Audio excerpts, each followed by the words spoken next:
In this video, we are going to focus on a new problem with current architecture. Here you can see our course flow, way of learning. We have designed, adapt and evaluate the current architecture.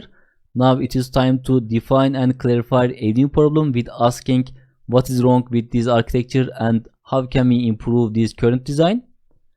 And here you can see the problem, which is the performing cross-service queries and write commands on distributed scaled databases are bottleneck or very hard to implement.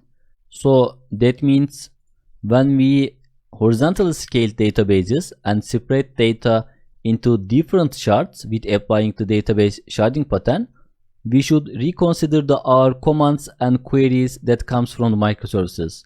So now, how can we do cross-service queries that retrieve data from several microservices?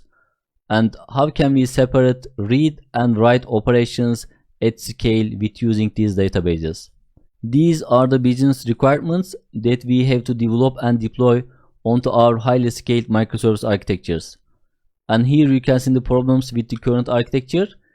It is really hard to perform cross-service queries with the complex join operations, and the read and write operations at scale is really hard to implement, and it is also really hard to implement distributed transaction management. So as a solution, we can follow these pattern and principles, which are the microservices data query pattern and best practices, and these are the materialized B pattern, CQRS design pattern, and event sourcing pattern. We will continue to learn all these concepts in the next sections.